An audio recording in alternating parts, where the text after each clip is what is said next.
तो फिर अब हम यहाँ पे बात करेंगे फिजिक्स की हमारी यूनिट 2 काइनेमेटिक्स। काइनेमेटिक्स को हम 4 सेक्शन में कवर करेंगे। Section A uniform motion, section B uniform accelerated motion and section C vectors and section D motion in a plane. अगर हम इसको एनसीईआरटी के हिसाब से देखें तो 11th क्लास की एनसीईआरटी के हिसाब से ये हमारा चैप्टर 3rd एंड 4th है। 11th क्लास की एनसीईआरटी के हिसाब से चैप्टर 1 एंड 2 हमने अपनी पिछली यूनिट में कवर किया था, फिजिकल यूनिट्स एंड मेजरमेंट्स। और 11th क्लास की एनसीईआरटी के हिसाब से हम चैप्टर 3rd एंड 4th को इस यूनिट के अंतर्गत कवर करेंगे, काइनेमेटिक्स। काइनेमेटिक्स को हमने 4 सेक्शन में डिवाइड किया। Section 2A uniform motion. तो सबसे पहले हम बात करते हैं यूनिफॉर्म मोशन की, चैप्टर 2A। तो बात करते हैं यूनिफॉर्म मोशन की। तो यूनिफॉर्म मोशन के अंतर्गत हम सबसे पहले देखते हैं कि the branch of physics which deals with the motion of material object, वो क्या होती है? मैकेनिक्स। आपने बेसिकली सुना होगा कि मैकेनिक्स होता है, डायनेमिक्स होता है, फ्लूइड्स होता है, फिजिक्स में इलेक्ट्रोस्टैटिक्स होता है। तो सबसे पहले समझते हैं मैकेनिक्स क्या होता है। तो जो फिजिक्स की वो ब्रांच जो कि motion of the material objects के साथ रिलेट करती है उसको कहते हैं मैकेनिक्स। क्या है mechanics? The branch of physics which deals with the study and motion of material object is called mechanics. देख लेते हैं डेफिनेशन क्या है। तो क्या कह रहे हैं? Branch of physics which deals with the motion of material objects is called mechanics. Mechanics को हमने 3 सेक्शन में डिवाइड कर दिया है। कौन से 3 सेक्शन में हमने मैकेनिक्स को डिवाइड किया? पहला सेक्शन है हमारा स्टैटिक्स, स्टैटिक्स मतलब एट रेस्ट। दूसरा है हमारा काइनेमेटिक्स और तीसरा है हमारा डायनेमिक। तो पहला सेक्शन क्या है? स्टैटिक्स। स्टैटिक्स क्या है? Study of material at rest. दूसरा सेक्शन हमारा क्या है? काइनेमेटिक्स। और तीसरा सेक्शन हमारा है dynamic, study of material at rest. Statics के अंदर क्या आता है? Study of material at rest. वहीं अगर बात करते हैं काइनेमेटिक्स की तो इसके अंतर्गत आता है study of motion of material objects without involving the factor which cause this motion. मतलब बेसिकली हम यहाँ पे सिर्फ मोशन की बात करते हैं। मोशन किस वजह से हो रहा, what is the reason behind that particular type of motion is not included under the kinematics, it will be included under the dynamics without involving the factors which cause this motion. अब तीसरा और last हम क्या बात कर लेते हैं? Dynamic की। तो डायनेमिक के अंदर जो चीज़ मिसिंग थी काइनेमेटिक्स के अंदर से वही इसमें ऐड हो जाती है। Study of motion of material objects and factors responsible for it. तो ये तो हमने बात कर ली कि मैकेनिक्स क्या कहती है, मैकेनिक्स होती क्या है, और मैकेनिक्स की 3 ब्रांच कौन कौन सी होती हैं। मैकेनिक्स की 3 ब्रांच होती हैं, स्टैटिक्स, काइनेमेटिक्स और डायनेमिक। अब उसके बाद हम कहते हैं ऑब्जेक्ट इन मोशन। इस कॉन्सेप्ट को समझने की कोशिश करते हैं कि ये कॉन्सेप्ट है क्या, मोशन और ऑब्जेक्ट इन मोशन। तो अब हम बात करते हैं ऑब्जेक्ट इन मोशन की। तो मोशन से पहले हम सबसे पहले डिस्कस कर लेते हैं रेस्ट। रेस्ट क्या होता है, उसी की रेस्पेक्ट में हम मोशन को डिफाइन करेंगे। तो रेस्ट कब कहलाता है? An object is said to be at rest. एक ऑब्जेक्ट कब कहलाएगा कि वो रेस्ट पे है? An object is said to be at rest when it does not, जब उसकी पोजीशन नहीं बदलती है। When it does not changes its position with respect to what? With respect to time and surrounding। इसका सबसे classical example क्या है? Book lying on table, मतलब एक टेबल पे अगर एक किताब रखी है तो अगर सुबह से शाम तक रखी है तो वो अपनी जगह रखी है, ना ही वो टेबल से उड़ के कहीं और चली गई और ना ही वो समय के साथ अपने आप वहाँ से खिसक गई। वो सुबह भी टेबल पे थी और शाम को भी टेबल पे है, इसलिए इसको N object is at rest के एग्जाम्पल के अंतर्गत इंक्लूड करेंगे। दूसरा एग्जाम्पल क्या, पर्सन सिटिंग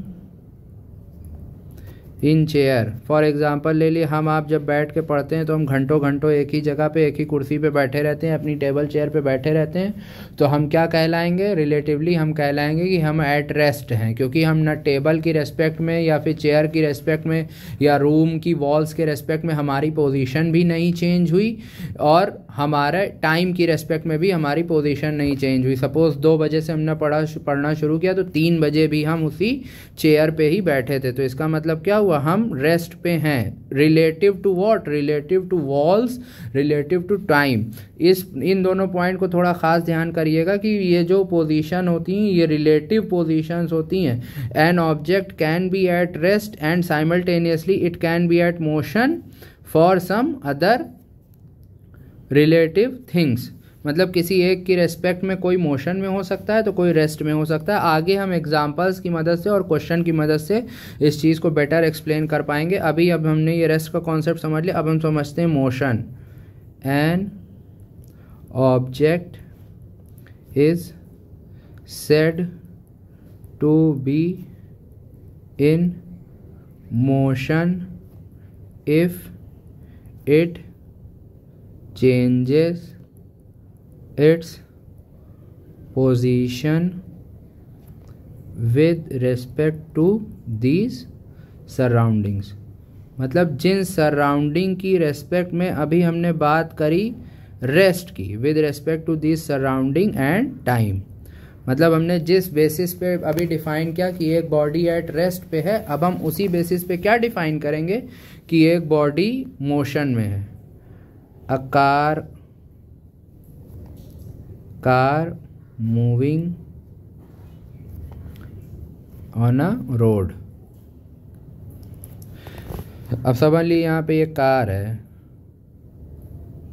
एक कार जा रही है, इसके 2 पहिए हैं, ये यहाँ किनारे किनारे पेड़ हैं, ये देखिए किनारे किनारे पेड़ हैं, ये रोड है, ये रोड है, तो ये कार इस डायरेक्शन में जा रही है, इस डायरेक्शन में। तो ये देखिए अभी यहाँ पे थी, मान लिए t=1 सेकेंड पे ये यहाँ है, t=3 सेकेंड पे ये यहाँ है, तो इसकी कार की पोजीशन पेड़ों की रेस्पेक्ट में और टाइम की रेस्पेक्ट में चेंज हुई कि नहीं हुई। तो इससे क्या साबित होता है कि कार की पोजीशन टाइम एंड ऑब्जेक्ट्स के रेस्पेक्ट में हमने बदल दी, इसलिए हम कार को क्या कहेंगे, कार एक मोशन में है। तो ये हो गया हमारे मोशन का कॉन्सेप्ट और ये हो गया हमारे रेस्ट का कॉन्सेप्ट। अब उसके बाद अभी जैसे हमने आपको एक्सप्लेन किया कि एक ही बॉडी एक समय पे रेस्ट में भी हो सकती है और मोशन पे भी हो सकती है, तो इसी कॉन्सेप्ट को अब यहाँ पे हम थोड़ा डिटेल में समझते हैं। क्या कह रहा है कि rest and motion are relative. ये क्या बता रहे हैं यहाँ पे कि rest and motion are relative. ये बहुत ही एक इम्पॉर्टेंट टॉपिक है। इस टॉपिक से रिलेटेड आपके बहुत सारे एमसीक्यूज एंड बहुत सारे न्यूमेरिकल्स निकलेंगे।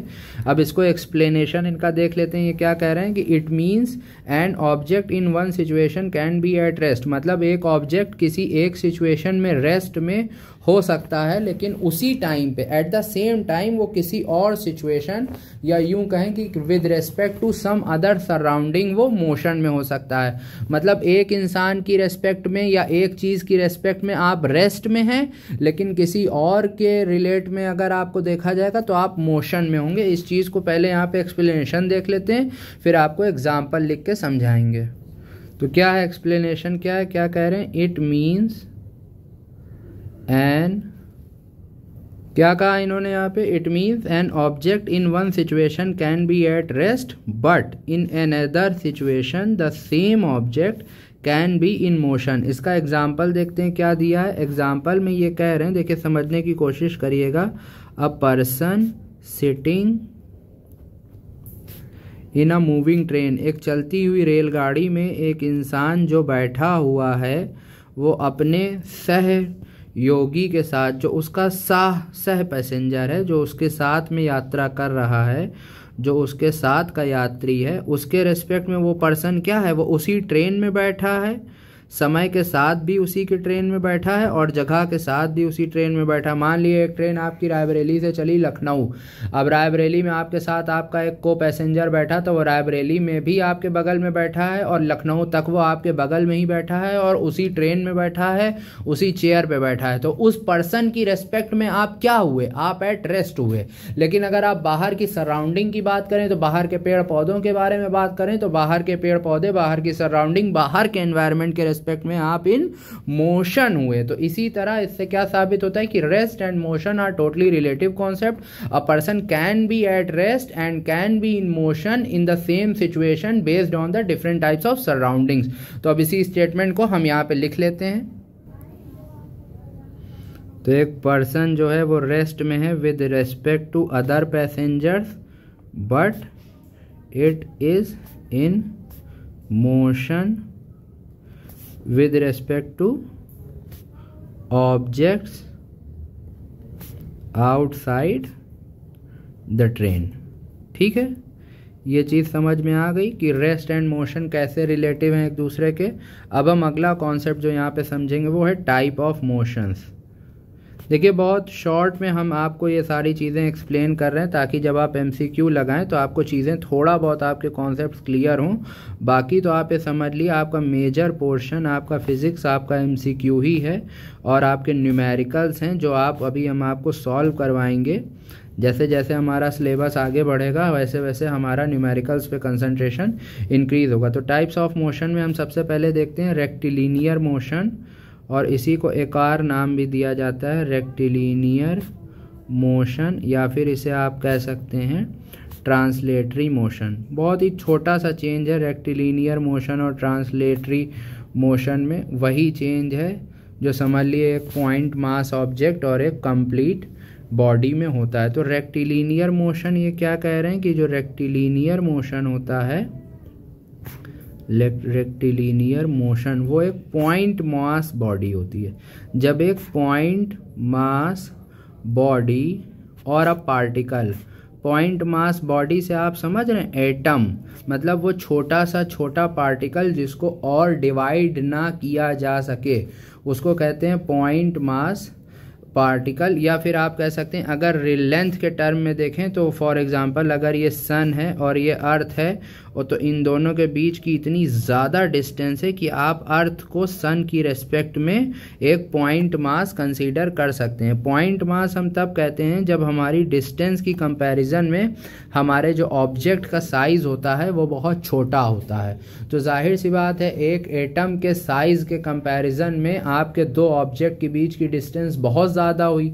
एटम तो समझ लिए फेम्टोमीटर का स्पेस होता है, 1 एंगस्ट्रॉन लगभग 10⁻⁻10 मीटर का इनका साइज होता है। तो उस रेस्पेक्ट में तो बहुत ज़्यादा डिस्टेंस हो ही गई। तो पॉइंट मास बॉडी या फिर एक पार्टिकल का मोशन जब हम डिफाइन करते हैं एक स्ट्रेट लाइन के along, when a point mass body और particle is moving along straight line, तो इस मोशन को क्या कहा जाता है, इसी मोशन को कहा जाता है रेक्टिलिनियर मोशन। अब उसके बाद जब हम बात करते हैं ट्रांसलेटरी मोशन की, तो ट्रांसलेटरी मोशन कोई नई चीज़ नहीं है, ये भी एक स्ट्रेट लाइन मोशन ही है, लेकिन एक यहाँ पे एक डिफाइंड ऑब्जेक्ट होगा जिसको हम अपनी आँखों से देख सकते हैं। क्या कहा गया, a body, a body, not a, खासकर मेंशन किया गया है नॉट आ पॉइंट मास। इस चीज़ का रोल वैसे तो आपकी थ्योरी एंड न्यूमेरिकल में कहीं नहीं है, लेकिन एक आध अगर कॉन्सेप्चुअल क्वेश्चन ये बना के पूछ सकते हैं तो वहाँ पे इस चीज़ की डिफरेंस को थोड़ा ज़्यादा हाईलाइट किया गया है। आपको कॉन्सेप्ट पता होना चाहिए, इसलिए आपको एक्सप्लेन ये भी यहाँ पे किया जा रहा है कि अगर एक पॉइंट मास या फिर एक सिंगल एटम या पार्टिकल के मोशन को जब हम स्ट्रेट लाइन में डिफाइन करेंगे तो वो हो जाएगा हमारा रेक्टिलिनियर मोशन। लेकिन जब हम एक बॉडी को डिफाइन करेंगे, अब बॉडी इज मूविंग, और जब एक बॉडी मूव कर रही होती है तो उसके अंदर जितने भी पार्टिकल्स होते हैं सब एक साथ मूव कर रहे होते हैं। A body is moving in such a way, in such a way that all its constituent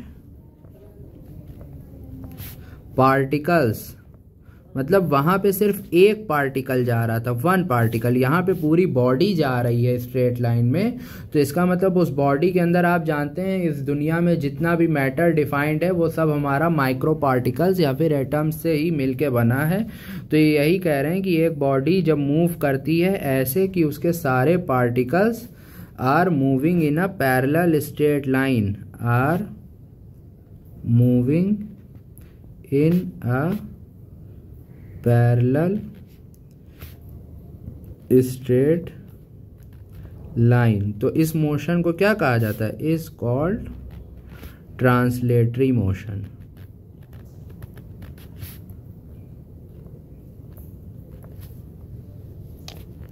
एक एग्जाम्पल देख लेते हैं, बहुत ही सड़ेला सा एग्जाम्पल है, आपको पता भी होगा, इतना आपको एक्सप्लेन कर दिया गया तो आप इसको ऐसे ही समझ जाएंगे।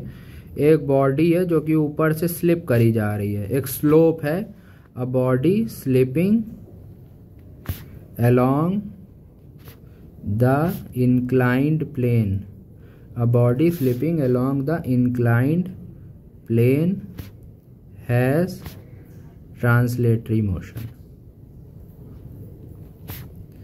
तो ये तो हो गई जब हमने स्ट्रेट लाइन में मोशन की बात करी।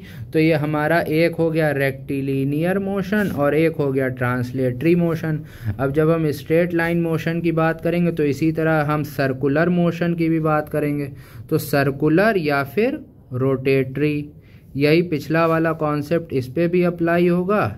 इसमें आपको चूंकि हम पहले समझा चुके हैं इसलिए इतना ज़्यादा एक्सप्लेन करने की भी ज़रूरत नहीं पड़ेगी और आप इसको समझ जाएंगे। ये देखिए, जब एक पॉइंट मास होता है, समझ लीजिए पॉइंट मास है, जब ये यूं यूं घूमता है एक सर्कुलर मोशन में, ये पॉइंट मास है, पॉइंट मास। इस मोशन को हम क्या कहेंगे? Circular motion. जैसे कि न्यूक्लियस के अराउंड इलेक्ट्रॉन, प्रोटॉन और न्यूट्रॉन घूमते हैं तो वो एक कैसा मोशन हो गया? सर्कुलर मोशन हो गया। और वहीं बात करें, ये मान लिए सन है और इसके अराउंड ये अर्थ घूम रही है। तो एक अर्थ एक बड़ी सी प्लैनेट है और उसके अंदर आप एज्यूम कर सकते हैं बहुत ढेर सारे पार्टिकल से बनी हुई है अर्थ।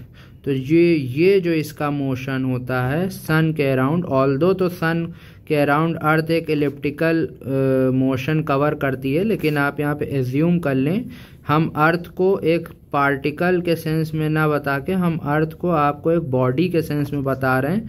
तो इस तरह का मोशन क्या होगा? ये एक बॉडी है जिसके अंदर कई इस तरह के पॉइंट मास हैं, मल्टीपल पॉइंट मास। तो इस मोशन को क्या कहते हैं? इस मोशन को कहते हैं रोटेटरी मोशन।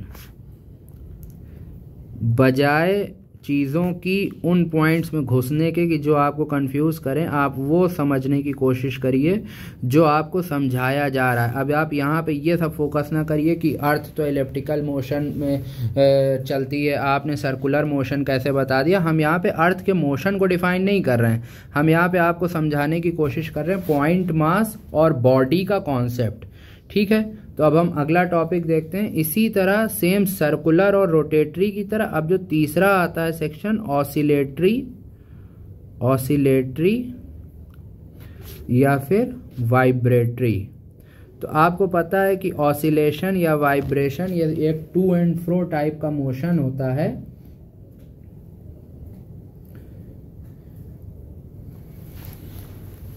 और इसमें कुछ पॉइंट मास और बॉडी का लफड़ा भी नहीं है, एकदम से सिंपल सी एक डिफिनीशन है इसकी, a motion in which body moves to and fro, या फिर और या तो टू एंड फ्रो आप उसको कह लीजिए या फिर back and fourth. Back and fourth मतलब पीछे एंड आगे, कोई ये कुछ भी बात एक ही है। रिपीटेडली मतलब कि बार बार, अबाउट अ फिक्स्ड पॉइंट, मतलब एक फिक्स्ड पॉइंट से ही बार बार हो रही है।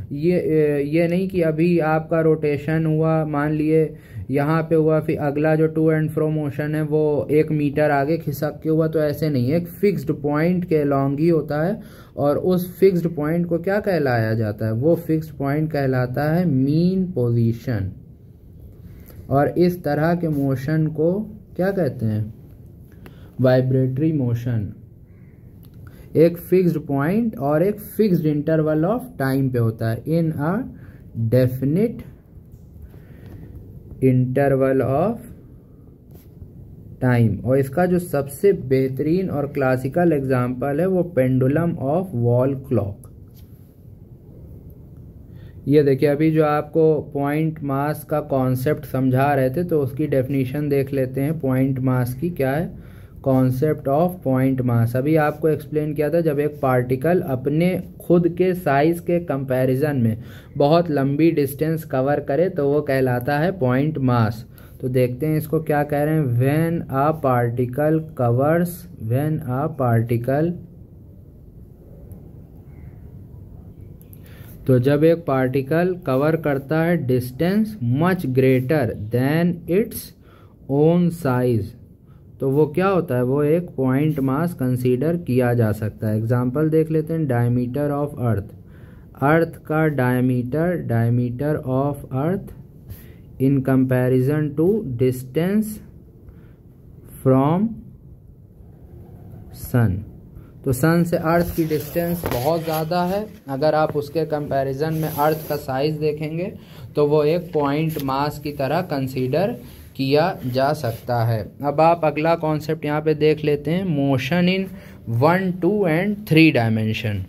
हमारा ये जो चैप्टर है ये बेसिकली यूनिफॉर्म मोशन पे ही आधारित है, तो हम यहाँ पे हर तरह के मोशन को ही एक्सप्लेन करेंगे और फिर उसके ऊपर लगाएंगे ढेर सारे न्यूमेरिकल। तो अगला टॉपिक हम देखते हैं क्या है, motion in 1, 2 and 3 dimension.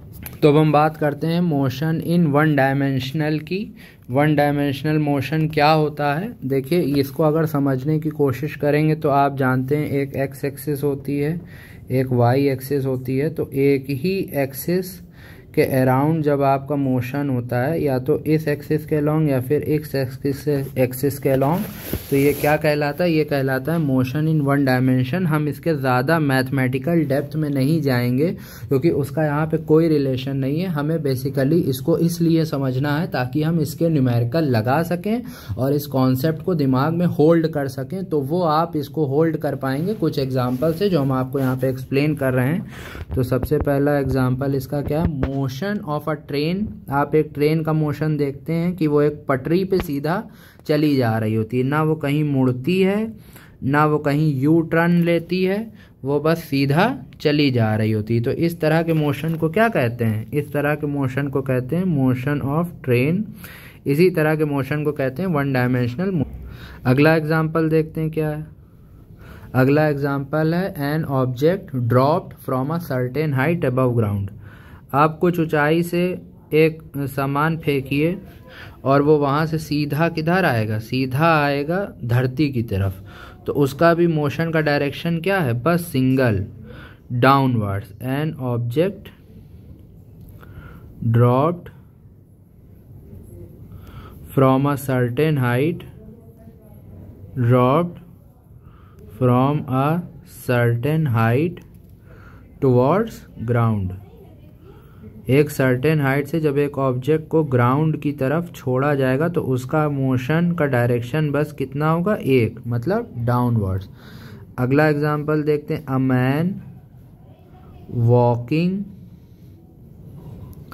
On a level and narrow road. Level का यहाँ पे क्या कॉन्सेप्ट है? मतलब एक एकदम बराबर की सतह, ना वो ऊपर की ओर जा रहा है ना वो नीचे की ओर जा रहा है, और नैरो रोड मतलब एकदम पतली रोड है कि वो इधर उधर कहीं मुड़ भी नहीं रहा है। बेसिकली आपको यहीं पे यहाँ ये समझाने की कोशिश करी जा रही है कि जो मोशन है वो एकदम सीधे डायरेक्शन में है। अगला ध्यान रखिएगा, ये आगे आपको इस कॉन्सेप्ट पे बहुत से न्यूमेरिकल भी आएंगे क्योंकि यहाँ पे कंफ्यूजन है थोड़ा सा। Oscillation of a mass suspended from a spring.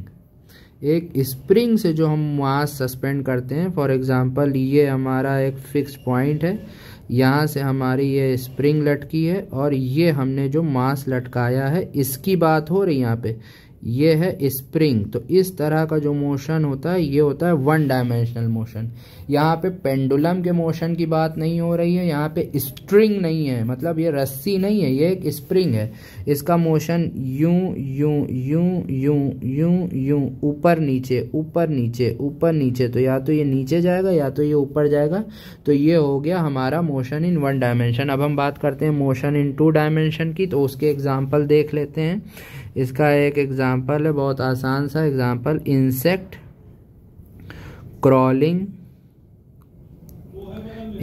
Crawling over floor. मतलब फर्श पे अगर आपके कोई चींटी या कोई और कीड़ा चल रहा होता है तो आप देखते हैं वो सीधे सीधे जा रहा है, एकदम से मुड़ गया, एकदम से राइट हो गया, एकदम से लेफ्ट हो गया, तो वो कभी भी अपना डायरेक्शन चेंज कर सकता है, लेकिन वो ऊपर को नहीं आ जाएगा, वो या तो राइट जाएगा या तो लेफ्ट जाएगा या तो स्ट्रेट जाएगा। तो वो दोनों ही एक्सिस को इन्वॉल्व कर रहा है। यहाँ पे ये एक्स एक्सिस को भी इन्वॉल्व कर रहा है और वाई एक्सिस को भी इन्वॉल्व कर रहा है। तो वो कैसा मोशन हो गया, वो हो गया टू डायमेंशनल मोशन। अगला एक इम्पॉर्टेंट एग्जाम्पल देख लेते हैं। बहुत से लोग इस एग्जाम्पल को थ्री डायमेंशनल मोशन में कंसीडर्ड करते हैं, लेकिन the earth revolving around sun, ये कैसा मोशन है, ये टू डायमेंशनल मोशन है। इसको इम्पोर्टेंट मार्क कर लिएगा, ये एक टू डायमेंशनल मोशन है। इससे रिलेटेड आपके कई जगहों पे सवाल पूछे जा सकते हैं। और एक तीसरा एक गेम हम लोग खेलते हैं, बिलियर्ड गेम कहलाता है, पूल भी बहुत से लोग इसको कहते हैं, billiard ball game, billiard ball over the billiard table. इसमें भी बॉल किधर भी घूम सकती है, किधर भी मुड़ सकती है, राइट और लेफ्ट और स्ट्रेट, तो इसलिए इसको भी टू डायमेंशनल मोशन के अंतर्गत इंक्लूड किया गया। अब तीसरा मोशन जो हम यहाँ पे डिस्कस करेंगे वो है हमारा थ्री डायमेंशनल मोशन। इसका एक एग्जांपल देख लेते हैं, बहुत क्लासिकल एग्जांपल है, a kite flying in the sky. एक पतंग जो आसमान में उड़ रही होती है, यहाँ पे बच्चा खड़ा है, ये पतंग उड़ा रहा है, ये जो आसमान में ये पतंग उड़ रही है, ये या तो इधर जा सकती है या इधर जा सकती है, या ये अपनी तरफ खींच सकता है, या फिर ये इसे ढील देगा तो ये इधर जा सकती है। तो ये थ्री डायमेंशनल मोशन हो गया। दूसरा एग्जांपल थ्री डायमेंशनल मोशन क्या है, random motion of a gas molecule. Gas molecule आपको पता है कि वो किधर भी मुड़ सकता है, जिग जैग किधर भी वो अपना डायरेक्शन ले सकता है। एयर मॉलिक्यूल समझिए गैस मॉलिक्यूल हो गया, एक ही बात हो गई। अब जैसे यहाँ पे हमने काइट की बात करी, उसी तरह हमारा एग्जांपल आ जाएगा फ्लाइंग एरोप्लेन या फिर एक चिड़िया, फ्लाइंग एरोप्लेन और बर्ड। ये उड़ते उड़ते किधर भी मुड़ सकते हैं, तो इनका जो मोशन है वो पहले से ही डिफाइंड है, थ्री डायमेंशनल मोशन है। एक इम्पॉर्टेंट पॉइंट यहाँ पे डिस्कस हो रहा है, ट्रैजेक्टरी क्या होती है। तो ट्रैजेक्टरी को एक्सप्लेन किया गया है कि जो हमारा एक पॉइंट मास ऑब्जेक्ट होता है, जो वो पाथ फॉलो करता है, the path followed by a point object. एक पॉइंट ऑब्जेक्ट हमारा जो भी पाथ फॉलो करता है उसको क्या कहते हैं, ट्रैजेक्टरी। और पॉइंट ऑब्जेक्ट वो तब कहलाता है जब उसकी डिस्टेंस के कंपैरिजन में उसका खुद का साइज बहुत छोटा हो। मतलब कि जो अर्थ अपने सन के अराउंड रिवॉल्व कर रही है, तो इस चीज़ को भी क्या कहेंगे कि अर्थ एक ट्रैजेक्टरी फॉलो कर रही है।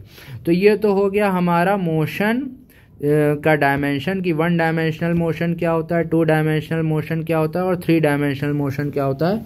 अब हम एक इम्पॉर्टेंट कॉन्सेप्ट यहाँ पे डिस्कस करेंगे और वो है motion in a straight line. Motion in a straight line, जो स्ट्रेट लाइन में हमारा मोशन होता है उसको ब्रॉडली हमने दो सेक्शंस में डिवाइड कर दिया है, स्केलर मोशन और you can say vector motion. Scalar quantity and vector quantity. ये आपने अपने 9th 10th के कॉन्सेप्ट्स में भी पढ़ा होगा। अब यहाँ पे हम उसको थोड़ा ब्रॉडर लेवल में आपको एक्सप्लेन करेंगे। तो यहाँ पे स्केलर क्वांटिटी या फिर मोशन और वेक्टर के बीच में हम यहाँ पे आपको कंपैरिजन मोड में दोनों को एक्सप्लेन भी करते चलेंगे। इधर लिख लेते हैं स्केलर, इधर लिख लेते हैं वेक्टर। इनको हम एक्सप्लेन भी करते रहेंगे और एक दूसरे से कंपेयर भी करते रहेंगे। सबसे पहला पॉइंट क्या है, द क्वांटिटीज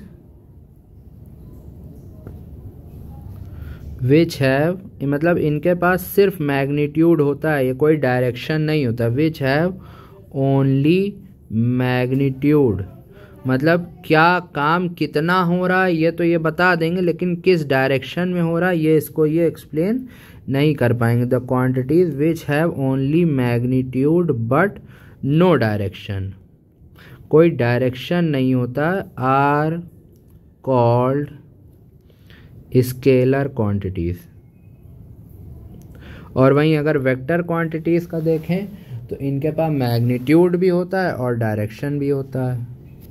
इनके पास क्या, मैग्नीट्यूड भी होता है, magnitude and direction. Second point scalar quantities का देखते हैं क्या होता है। अब इसमें एग्जाम्पल दिए जा रहे हैं। एग्जाम्पल क्या है, मास। मास का कोई डायरेक्शन होता है? मास तो सिर्फ एक, मास क्या होता है, मास होता है the actual amount of matter contained in a body. एक बॉडी के अंदर जो एक्चुअल मैटर, एक्चुअल सब्सटेंस होता है वही उसका मास होता है। उसका कोई डायरेक्शन थोड़ी ना होता कि इस डायरेक्शन में मास है, इस डायरेक्शन में नहीं है। और दूसरी चीज़ होती है लेंथ।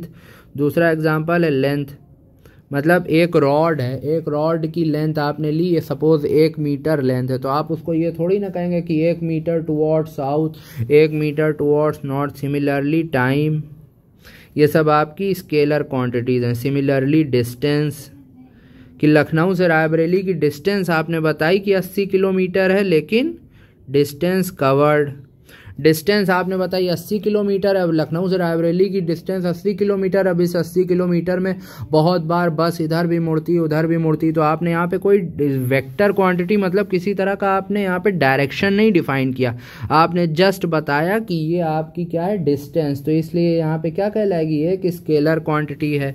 अगला एग्जाम्पल स्केलर क्वांटिटी का देख लेते हैं। स्पेसिफिक टेम्परेचर या फिर टेम्परेचर। आपने समर्स में लोगों को कहता सुना होगा, अरे भाई आज बहुत ज़्यादा टेम्परेचर है, आज 41 डिग्री टेम्परेचर है, आज 42 डिग्री टेम्परेचर है। तो सब लोग सिर्फ टेम्परेचर का मैग्नीट्यूड ही बताते हैं, कोई ये नहीं बताता कि आज 41 डिग्री टेम्परेचर टुवर्ड्स साउथ है, आज 41 डिग्री टेम्परेचर टुवर्ड्स नॉर्थ है। ऐसा कोई चीज़ उसके साथ अटैच नहीं होती। इससे साबित होता है कि हमारा जो टेम्परेचर है वो भी एक स्केलर क्वांटिटी है। स्केलर क्वांटिटीज़ के साथ एक बहुत बड़ा चीज़ होती है, ये किसी लॉ को फॉलो नहीं करती, no scalar law. Vector quantities के लिए हमारे बेसिकली कुछ लॉज डिफाइन किए गए हैं, वो उनको फॉलो करते हैं।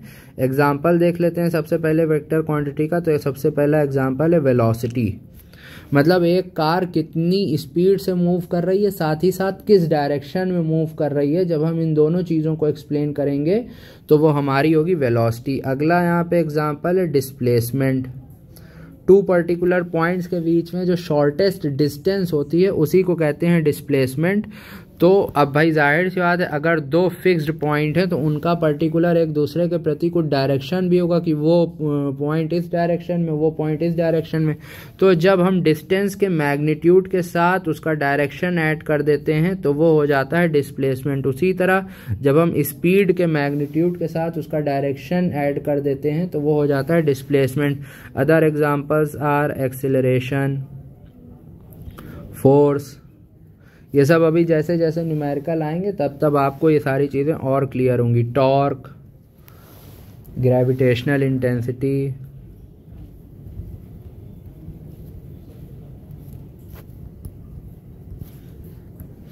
Gravitational intensity. और आगे जो अभी हमने बात डिफाइन करी थी कि फॉलो इस वेक्टर लॉज। अगला पॉइंट देखते हैं स्केलर क्वांटिटी में क्या होता है। एक स्केलर क्वांटिटी को हम एक सिंगल लेटर से एक्सप्लेन कर सकते हैं। प्रेजेंट कैसे करते हैं उसका प्रेजेंटेशन देखते हैं। क्या कह रहे हैं कि एक स्केलर क्वांटिटी को हम एक सिंगल लेटर से एक्सप्लेन कर सकते हैं। एग्जांपल देख लेते हैं कैसे। मतलब हम ये कह सकते हैं कि A is a scalar quantity. हम ये कह दिया, हमने बता दिया कि ये क्या है, एक स्केलर क्वांटिटी। लेकिन इसको अगर हम वेक्टर क्वांटिटी कहें तो फिर हमें वेक्टर क्वांटिटी के लिए ए के ऊपर एक एरो लगाना पड़ेगा और एक तरफ हमारा एरो रिप्रेजेंट करेगा, एक straight line with an arrow. तो किसी भी वेक्टर क्वांटिटी को लिखने का जो तरीका होता है वो ये होता है, और स्केलर क्वांटिटी को हम एज ए सिंपली भी लिख सकते हैं। तो ये तो हमारा बेसिक डिफरेंस हो गया स्केलर एंड वेक्टर का। यहाँ पे हमने आपको बहुत बेसिक सी चीज़ें एक्सप्लेन करी हैं ताकि आप अगर दूर से देखें तो आप समझ जाएं कि क्या चीज़ स्केलर है, क्या वेक्टर है। बाकी जो डिटेल्ड एक्सप्लेनेशन है वो तभी पॉसिबल होगा जब आप इसके नंबर ऑफ न्यूमेरिकल्स अभी जो हम आपको आगे लगाएंगे उसको आप सॉल्व करेंगे एंड अदर न्यूमेरिकल्स की प्रैक्टिस करेंगे। अब स्केलर एंड वेक्टर क्वांटिटी के बाद हम देख लेते हैं, अभी यहाँ पे हमारा एक जिक्र आया था डिस्प्लेसमेंट का, एक जिक्र हमने किया था और एक जिक्र किया था हमने इधर स्केलर क्वांटिटीज़ में डिस्टेंस का जिक्र। तो डिस्टेंस और डिस्प्लेसमेंट के बीच में थोड़ा सा डिफरेंस देख लेते हैं, फिर हम आगे बढ़ेंगे। यहाँ पे क्या बता रहे हैं, डिस्टेंस क्या होती है, वो एक्चुअल पाथ लेंथ होती है। तो distance is the actual path travelled by the object in given time। जबकि डिस्प्लेसमेंट क्या होता है, वो एक पहला जो इनिशियल पॉइंट है और फाइनल पॉइंट है। फॉर एग्जांपल इसको ऐसे समझेंगे, मगर मान लिए एक कोई ऑब्जेक्ट है वो पॉइंट ए से चला पॉइंट बी तक चला और वो यूं यूं यूं यूं यूं यूं यूं यूं यूं चला। तो ये जो इसकी ये एक्चुअल पाथ लेंथ है, ये जिस पाथ के अलोंग ये चल के आया एक्चुअल पाथ लेंथ, ये हो गई इसकी distance. Distance is a scalar quantity, क्योंकि इसका देखिए कोई स्पेसिफिक डायरेक्शन नहीं है, मुसलसल बदल रहा है। तो ये जो एक्चुअल पाथ लेंथ है, इसी चीज़ को हमने यहाँ डेफिनेशन में भी यूज़ किया। Actual path length travelled by the object in a given time is called distance. और अगर हम बात करें ए और बी के बीच की डिस्प्लेसमेंट की, तो ये पॉइंट ए है, ये पॉइंट बी है, तो डिस्प्लेसमेंट ये है shortest distance between point A and point B. और चूंकि ये ए से बी की तरफ आया है इसलिए ये डायरेक्शन है। क्योंकि डिस्प्लेसमेंट एक वेक्टर क्वांटिटी है तो उसमें इस मैग्नीट्यूड भी होगा और डायरेक्शन भी होगा। तो हमने डिस्टेंस की क्या डेफिनेशन देखी थी, distance is the actual path length travelled by the object in the given time. अब हम डिस्प्लेसमेंट की डेफिनेशन देख लेते हैं।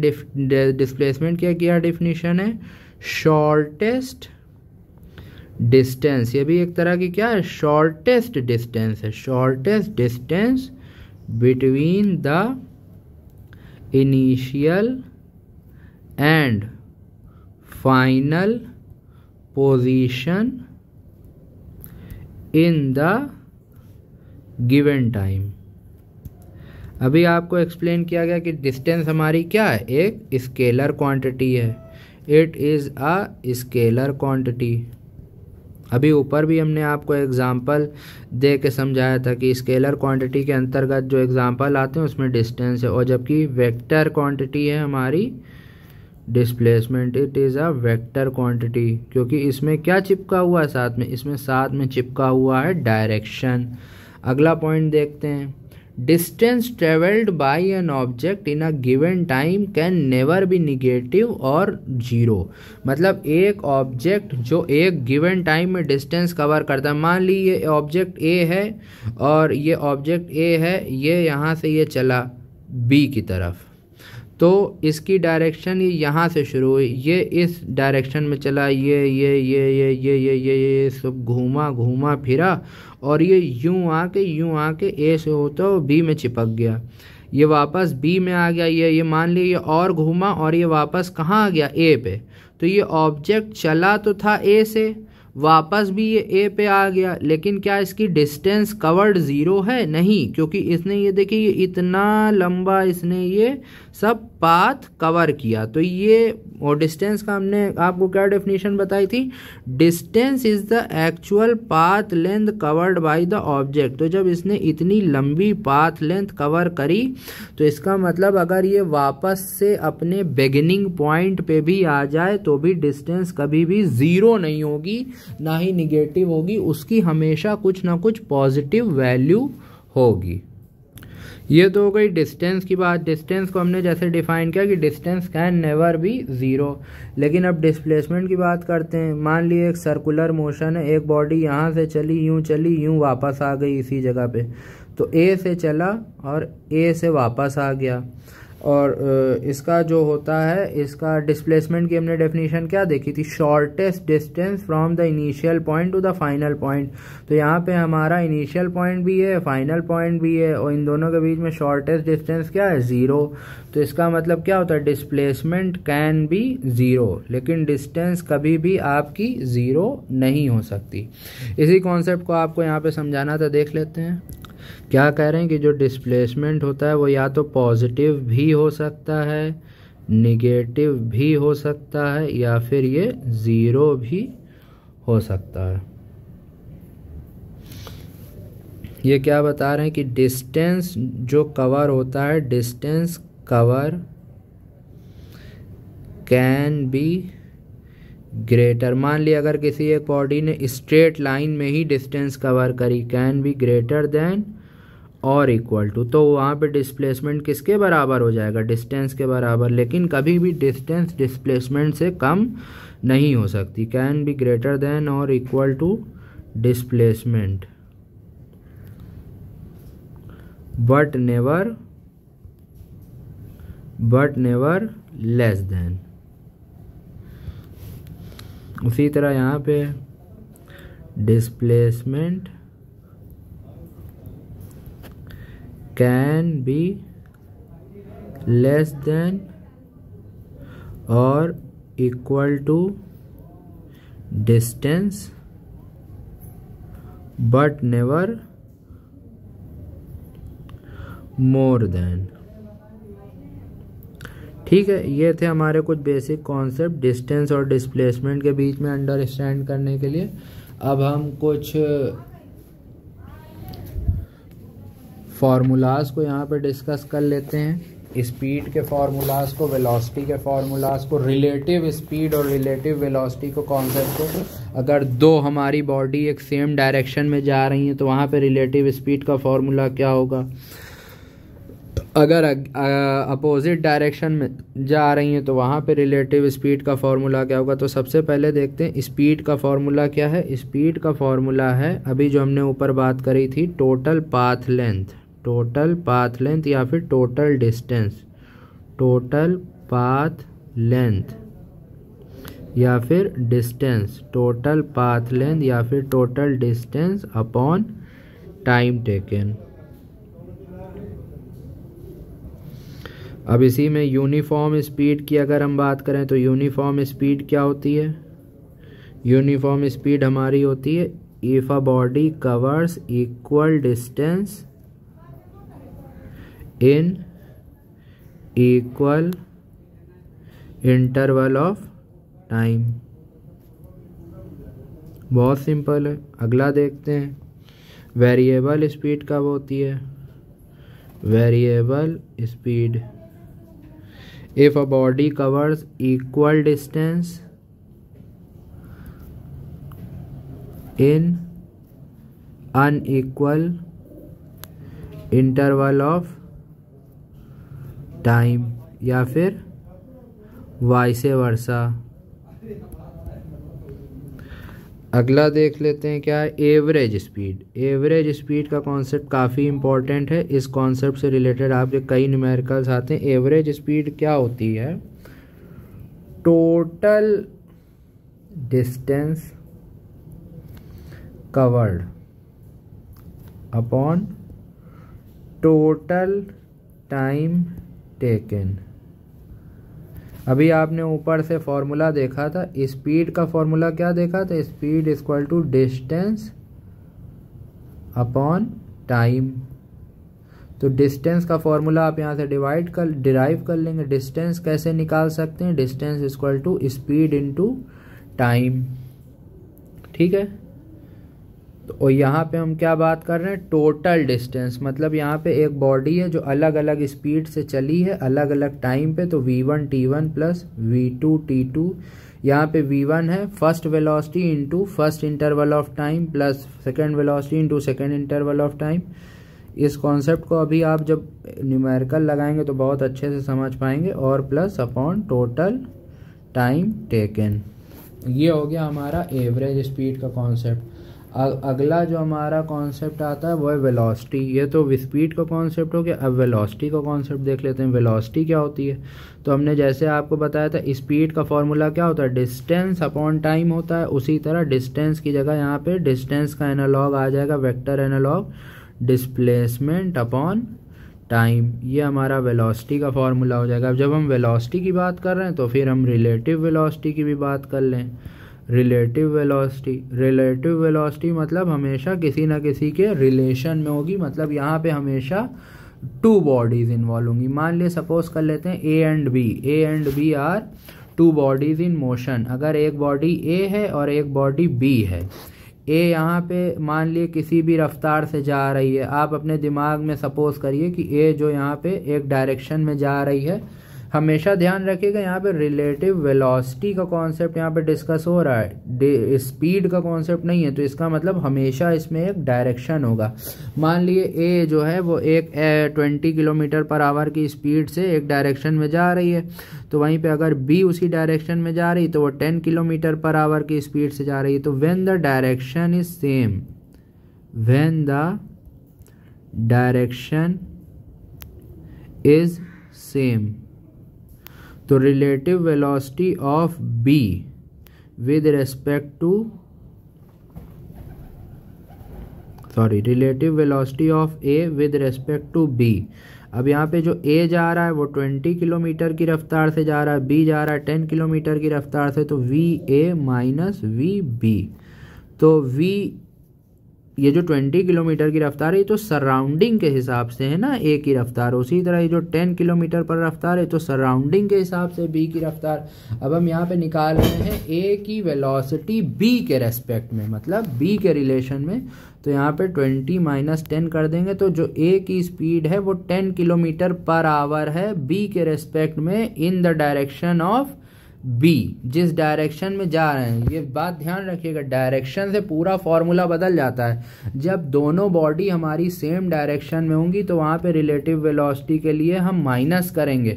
और इसी चीज़ को अगर आप ले लिए, ए हमारी इधर जा रही है 20 किलोमीटर पर आवर की रफ्तार से और बी इधर जा रही है 10 किलोमीटर पर आवर की रफ्तार से, और यहाँ पे ये दोनों ने एक दूसरे को क्रॉस किया, तो यहाँ पे velocity of A with respect to B क्या हो जाएगी, यहाँ पे वेलोसिटी ऐड हो जाएगी। इस बात का विशेष ध्यान रखिएगा कि अगर सेम डायरेक्शन है तब तो माइनस होगी, और वहीं अगर डायरेक्शन अपोजिट है तो वेलोसिटी माइनस हो जाए, ऐड हो जाएगी। इस चीज़ को बहुत अच्छे से आप समझ पाएंगे जब आप न्यूमेरिकल लगाएंगे। और अब हमारा दौर और न्यूमेरिकल का शुरू होता है। काइनेमेटिक्स का हमारा पहला चैप्टर जो कि है यूनिफॉर्म मोशन, और यूनिफॉर्म मोशन की हमने आपको बहुत ही बेसिक थ्योरी सारी एक्सप्लेन कर दी, जिसमें आते हैं हमारे scalar quantities, vector quantities, motion in 1 dimension क्या होता है, मोशन इन 2 डायमेंशन क्या होता है, मोशन इन 3 डायमेंशन क्या होता है, ट्रैजेक्ट्री क्या होती है, जो पॉइंट ऑब्जेक्ट एक पाथ फॉलो करता है अपने मोशन के दौरान उसे ट्रैजेक्ट्री कहते हैं। स्केलर क्वांटिटीज़ क्या होती हैं, जिनके पास सिर्फ मैग्नीट्यूड होता है, कोई डायरेक्शन नहीं होता, वो स्केलर क्वांटिटीज़ होती हैं। स्केलर क्वांटिटीज़ के एग्जांपल आपको समझा दिए। वेक्टर क्वांटिटीज़ क्या होती हैं, जिनके पास डायरेक्शन भी होता है, मैग्नीट्यूड भी होता है। स्केलर क्वांटिटी किसी स्केलर लॉ को फॉलो नहीं करती, vector quantity vector laws follow करती हैं। स्केलर क्वांटिटी को एक सिंगल लेटर से भी रिप्रेजेंट कर सकते हैं, वेक्टर क्वांटिटी के ऊपर एक एरो हेड रिप्रेजेंट करते हैं। स्केलर क्वांटिटी का एग्जाम्पल होता है डिस्टेंस और वेक्टर क्वांटिटी का होता है डिस्प्लेसमेंट। अब इन दोनों के बीच में क्या डिफरेंस होता है उसको आपको यहाँ पे एक्सप्लेन किया गया है। उसके बाद आपसे कुछ बेसिक फार्मूलाज डिस्कस किए गए। स्पीड का फार्मूला क्या होता है, यूनिफॉर्म स्पीड कब कहते हैं, वेरिएबल स्पीड कब कहते हैं, एवरेज स्पीड। और ये देखिए इस पूरे सेक्शन से 3 फार्मूले बहुत अच्छे से याद कर लिए गए, एक एवरेज स्पीड और एक रिलेटिव वेलोसिटी। बंदा जो क्वेश्चन गलत करता है वो यहाँ गलत करता है, बस ये जान ली। एवरेज स्पीड का क्वेश्चन आपके अगर 1 लाख बच्चे नीट का पेपर दे रहे हैं तो 20,000 बच्चे नीट में फिजिक्स वाले पोर्शन में एवरेज स्पीड का क्वेश्चन गलत करके आएंगे। मतलब समझ रहे हैं कि आपने वो चीज़ गलत करी जो आपका 9th और 10th क्लास का बच्चा भी गलत करने में अपनी तौहीन समझेगा। लेकिन मैं फिर बता रहा हूँ 1 लाख में 20,000 बच्चे इस क्वेश्चन को गलत करते हैं। तो आपसे यही रिक्वेस्ट है कि इस कॉन्सेप्ट को ज़रा ध्यान से समझिएगा और आप 80,000 में आइएगा जो इस क्वेश्चन को गलत नहीं करते हैं। तो अब हमारा अगला सेक्शन है न्यूमेरिकल्स। तो अब हम यहाँ पे सबसे पहला न्यूमेरिकल देखते हैं। इसमें ये कह रहे हैं कि एक पार्टिकल है वो एक सर्किल के अलोंग मूव करता है। इसमें ये क्वेश्चन में ये सर्किल दिया हुआ है, देखिए एग्जैक्ट सर्किल नहीं लेकिन समझ लीजिएगा आप लोग कि ये सर्किल है। एक पार्टिकल डिफाइन कर रहे हैं जो इस सर्किल के अलोंग मूव करता है और इस सर्किल का रेडियस कितना बताया इन्होंने, r रेडियस बताया इस सर्किल का इन्होंने। इस सर्किल के अलोंग ये पार्टिकल मूव कर रहा है। एक पॉइंट A है, ये B है, ये C है, ये D है। डिस्टेंस इन्होंने कैलकुलेट की है। सबसे पहले डिस्टेंस निकालना है। डिस्टेंस आपको पता है क्या बताया था, एक्चुअल पाथ लेंथ। ये जो है ये है इसकी डिस्टेंस और ये जो है ये क्या है, ये है इसका डिस्प्लेसमेंट। ये एंगल सेंटर पे कितना बन रहा है, सब 90 डिग्री है। ठीक है, अभी आपको आगे जब सॉल्व करवाएंगे तो चीज़ें समझ में आएंगी। ये A है, ये B है, ये C है, ये D है। सबसे पहले डिस्टेंस निकालते हैं A टू B की। Distance from A to B, जैसा कि आप देख सकते हैं कि ये एक क्वार्टर है, मतलब ये 1/4 है। टोटल पेरीफेरी की क्या लेंथ होती है, टोटल पेरीमीटर ऑफ सर्किल क्या होता है, टोटल पेरीमीटर होता है 2πr। यहाँ पे r यानी कि रेडियस कितना दिया है, कैपिटल R। तो ये हो गई इसकी टोटल लेंथ, टोटल ट्रेजेक्ट्री, मतलब इस पार्टिकल ने जो टोटल लेंथ कवर करी ये हो गई इसकी टोटल लेंथ। तो A टू B के बीच में कैसे निकालेंगे, इसको डिवाइड कर देंगे 4 से। Distance from A to B, इसको 2πr अपॉन 4, तो ये 2, ये आंसर आ जाएगा πr/2। ये तो हो गई हमारी डिस्टेंस। अब डिस्प्लेसमेंट कैसे निकालेंगे, डिस्प्लेसमेंट आपको पता है ये जो है, ये जो शॉर्टेस्ट डिस्टेंस है हमारी स्ट्रेट लाइन, ये एक हमारा डिस्प्लेसमेंट है। इसको आप देख सकते हैं, इसको मान लिए O ओरिजिन, ये इसको सेंटर को आपने माना O। अब आप इसको देख सकते हैं कि एक राइट एंगल ट्राइंगल बन गया। इसको आपने बेस मान लिया, इसको आपने हाइट मान लिया और इसको हमने क्या माना, हाइपोटेन्यूज। तो इसको हम कैसे लिख सकते हैं, AB square equal to AO square plus BO square. AO और हमारा BO ये दोनों क्या है, radius, R square plus R square equal to AB square. ये AB एक डिस्प्लेसमेंट है, ठीक है। अब इसका जब यहाँ से स्क्वायर हटेगा तो AB डिस्प्लेसमेंट ये क्या हो जाएगा, ये under root R square plus R square. तो AB डिस्प्लेसमेंट की वैल्यू कितनी आ जाएगी, √2R स्क्वायर। तो ये आ जाएगा √2R, या फिर इसको हम कह लें R√2। ये हमारा आ गया डिस्प्लेसमेंट ऑफ AB, ठीक है। तो यही हमारा ये AB आ गया। अब हमारा B क्या है, B हमारा है A टू C, मतलब यहाँ से लेके यहाँ के बीच का हमारा सबसे पहले हमें निकालना है distance. Distance from A to C। तो इस पार्टिकल ने A से C तक आने के लिए कौन सी लेंथ कवर करी, ये वाली। ये जो लेंथ है ये एक्चुअल पाथ लेंथ है। तो डिस्टेंस जो है वो ये है A टू C। तो टोटल पेरीमीटर हमारा कितना था, 2πr। तो यहाँ पे इसको डिवाइड कर देंगे, ये टोटल लेंथ है 2πr।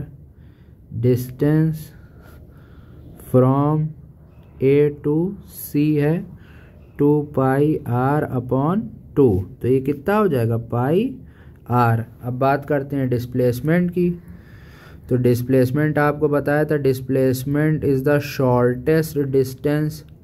डिस्प्लेसमेंट AC क्या हो जाएगा, शॉर्टेस्ट डिस्टेंस इन दोनों के बीच में क्या है, ये स्ट्रेट लाइन, तो एक ये R और प्लस R, तो डिस्प्लेसमेंट कितना हो जाएगा 2R, R प्लस R, तो डिस्प्लेसमेंट कितना हो गया 2R। ये डायरेक्शन लगाना ना भूलिएगा, बस अब समझ लिए क्वेश्चन जो आपकी गलती होती है यहीं से होती है। तीसरा पार्ट क्या पूछा गया है, तीसरा पार्ट पूछा गया है A to D, A to D, तो यहाँ पे डिस्टेंस क्या है, अब आप देख सकते हैं यहाँ पे इसने जो डिस्टेंस कवर करी थी वो 1/4 ऑफ टोटल डिस्टेंस थी। अब ये पार्टिकल यहाँ से चला, कलर बदल देते हैं ताकि आपको समझ में आ जाए, यहाँ से चला, यहाँ से चला, ये यहाँ से चला, यहाँ से चला, यहाँ से चला, A to D, इतनी लंबी इसने यहाँ पे डिस्टेंस कवर करी। तो ये कितनी है टोटल 3/4 ऑफ टोटल। तो सबसे पहले डिस्टेंस निकाल लेते हैं। टोटल पेरीमीटर हमारा कितना था 2πr, तो 3/4 into distance from A to D कितनी है 2πr, ये 2 हो जाएगा, ये कैंसिल हो जाएगा, तो क्या होगा 3/2πr, ये आ गया आपका डिस्टेंस। अब बात करते हैं डिस्प्लेसमेंट की। तो डिस्प्लेसमेंट जैसे कि आपको बताया था, displacement is the shortest distance, तो यहाँ पे भी डिस्प्लेसमेंट क्या होगा, डिस्प्लेसमेंट का डायरेक्शन ये होगा क्योंकि यही इसकी है शॉर्टेस्ट डिस्टेंस। वही फार्मूला अप्लाई हो जाएगा जो पहले पे अप्लाई हुआ था, यहाँ पे भी क्या आ जाएगा √2r, ठीक है। अब उसके बाद D देखते हैं, टोटल डिस्टेंस कितनी कवर करी इसने, टोटल डिस्टेंस इसने कवर करी 2πr, मतलब पूरा एक सर्किल, क्योंकि ये घुमा के वहीं आ गया था। टोटल डिस्टेंस ये हो गई इसकी टोटल डिस्टेंस, और चूंकि ये इनिशियल पॉइंट पे ही वापस आ गया, मतलब जहाँ से ये चला तो वहीं पे ये वापस आ गया, तो इसका टोटल डिस्प्लेसमेंट कितना होगा, टोटल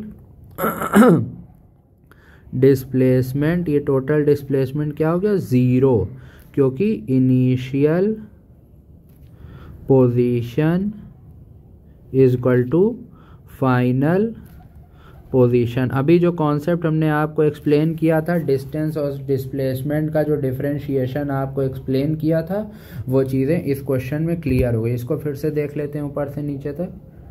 डिस्टेंस आपने कैसे निकाली इसको आप देख लिए, एक बार फिर से रिकॉल कर लिए। बाकी न्यूमेरिकल्स को अगर आप मेरे साथ लगाते हुए चलेंगे तो मैं आपको यकीन दिलाता हूं कि आपके फ़िज़िक्स के कॉन्सेप्ट्स क्लियर हो जाएंगे और धीरे धीरे आपको फ़िज़िक्स एक आसान सब्जेक्ट लगने लगेगी। अगला न्यूमेरिकल देखते हैं क्या है। सबसे पहले क्वेश्चन नोट कर लेते हैं। क्या बता रहे हैं कि एक कार है वो 2 पॉइंट के बीच में चल रही है। सबसे पहले वो A से B तक गई, कितनी रफ्तार से 40 किलोमीटर पर आवर की रफ्तार से, और उसके बाद जब वो B से वापस आई A पे, a car travels from A to B eight a speed of 40 km/h and return, जब वो B से वापस आती है A पे तो कितनी रफ्तार से आती है, and returns to A at a speed of 30 km/h। ये तो हो गया, इन्होंने एक्सप्लेन किया कि एक कार है, पहले A से B तक 40 किलोमीटर पर आवर की स्पीड से गई, फिर B to A पे वापस आई। अब इसमें पूछ क्या रहे हैं, इसमें सबसे पहले तो ये पूछ रहे हैं what is the average speed, पूरी जर्नी की ये एवरेज स्पीड पूछ रहे हैं फॉर द होल जर्नी। सबसे पहले पूरी जर्नी की एवरेज स्पीड पूछ रहे हैं और उसके बाद पूछ रहे हैं what is the average velocity, तो चलिए अब इसको सॉल्व कर लेते हैं। एवरेज स्पीड क्या होती है, जैसा कि हमने अभी आपको जब थ्योरी एक्सप्लेन कर रहे थे, एवरेज स्पीड आपको क्या बताई थी, average speed is equal to total distance. ध्यान रखिएगा शब्दों का यहाँ पे खेल है, total distance upon total time taken.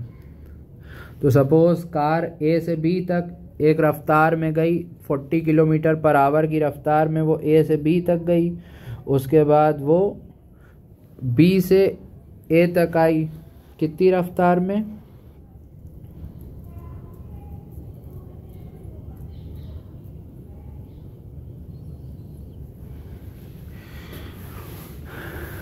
कितनी रफ्तार में आई, 30 किलोमीटर पर आवर की रफ्तार में आई। अब हम यहाँ पे मान रहे हैं कि ए के बीच की डिस्टेंस कितनी है, हमने मान ली let A B is equal to S kilometre.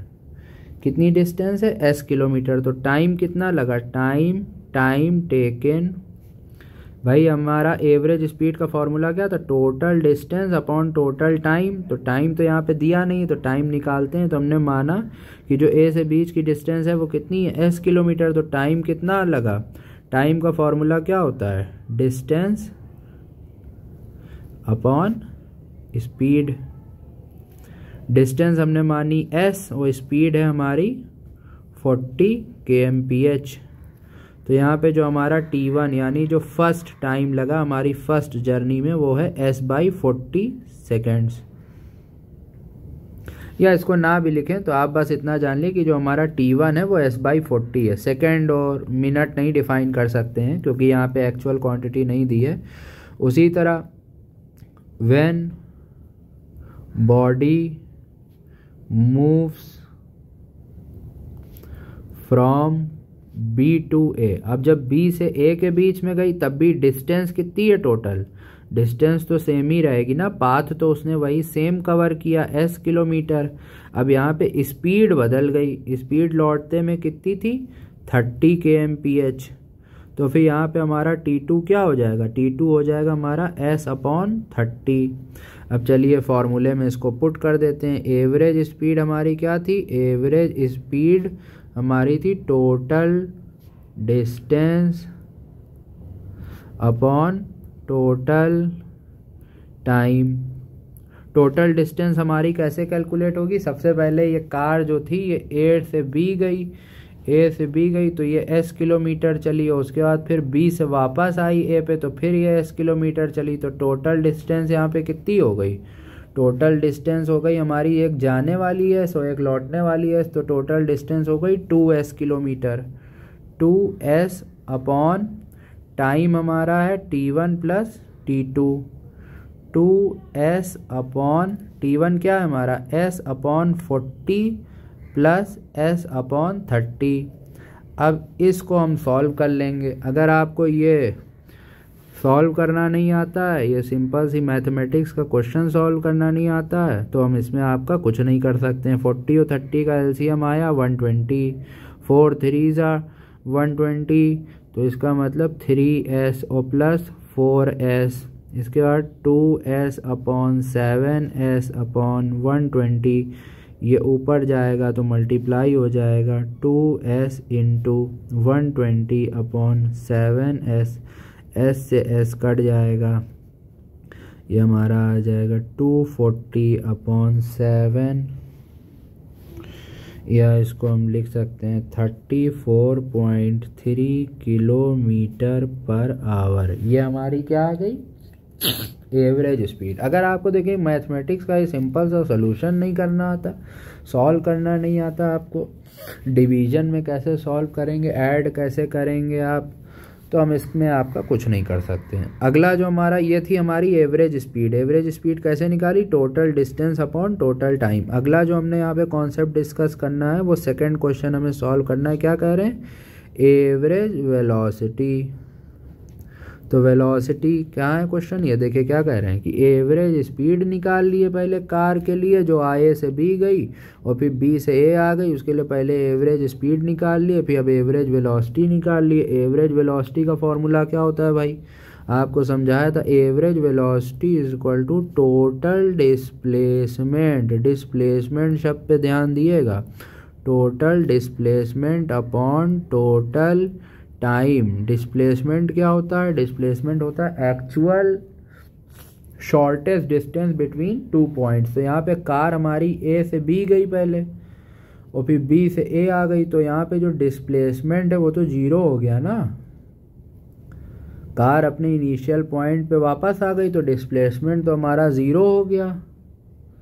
तो इसको पुट कर देंगे यहाँ फॉर्मूले में, 0 अपॉन T1 प्लस T2, ये क्या हो जाएगा 0। एवरेज वेलोसिटी क्या हो गई 0। क्यों 0 हो गई? Because final position is same as initial position. अगला सवाल लगाते हैं। देखिए ये आपका अगला सवाल जो है वो एक एनसीईआरटी का एग्जाम्पल है, और जहाँ से हमने देखा कि एक एनसीईआरटी का एग्जाम्पल है, क्वेश्चन अपने आप में हो गया ट्विस्ट। क्या कह रहे हैं? अ कार इज मूविंग, बहुत ध्यान से सुनना है पहले क्वेश्चन।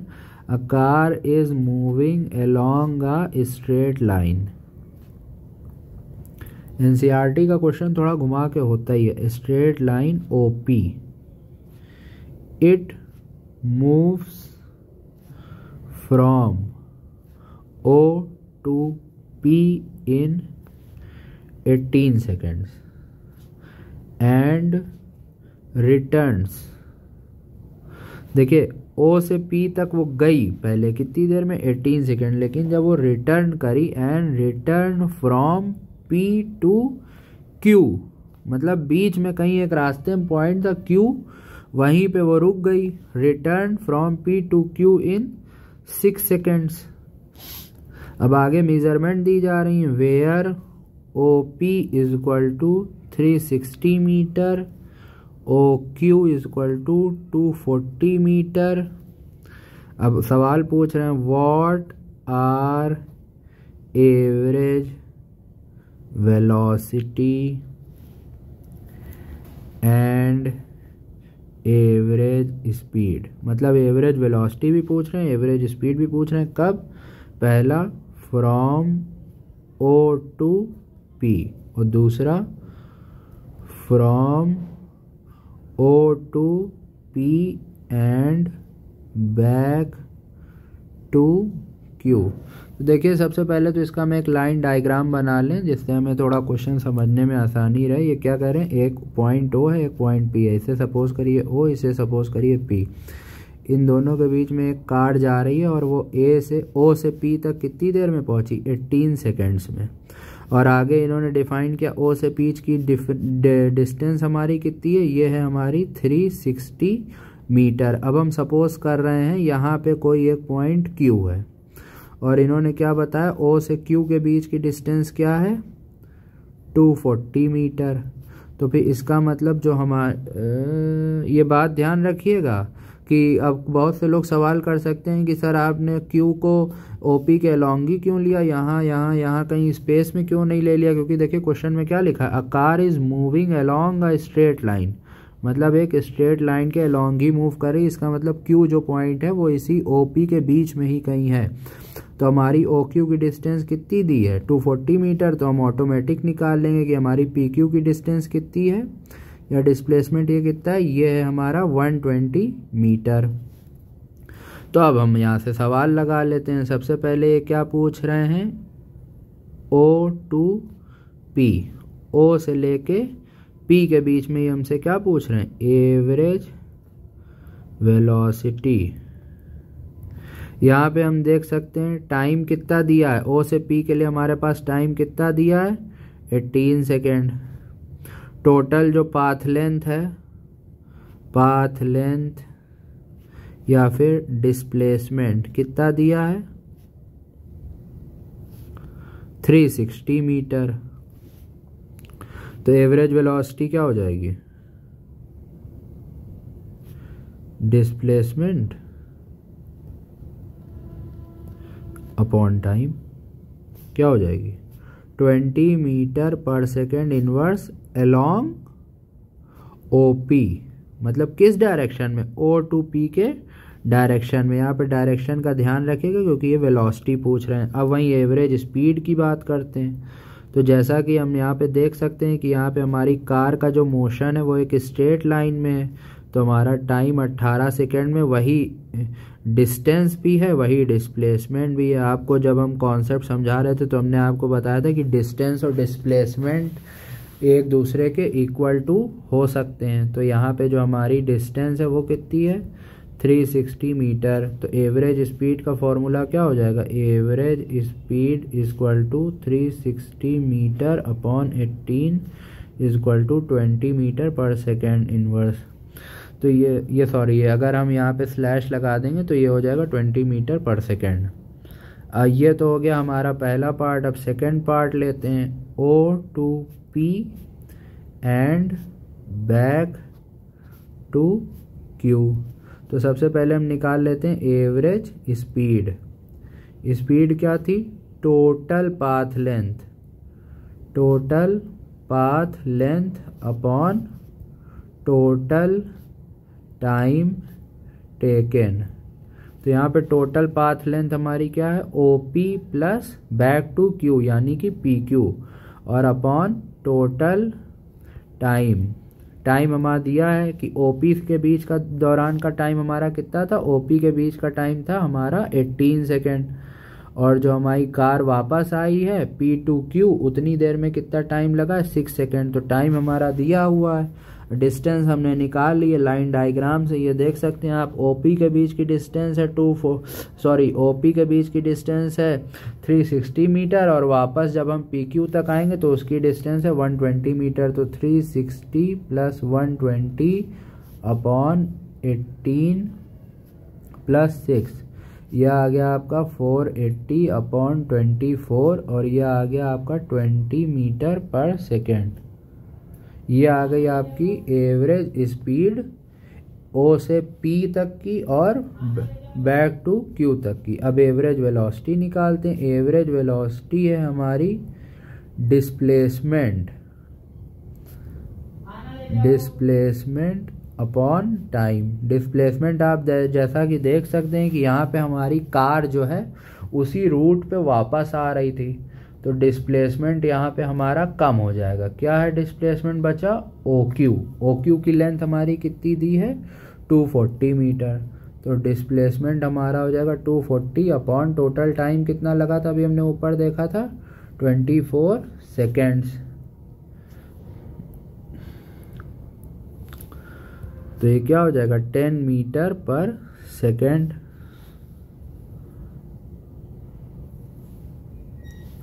ठीक है, ये हमारी हो गई average velocity when the car goes from O to P and back to Q। ये हो गया हमारा NCERT का सॉल्व्ड एग्जाम्पल था, इसीलिए थोड़ा सा ट्विस्ट था। अब अगला सवाल देखते हैं। अगला सवाल हमारा क्या है,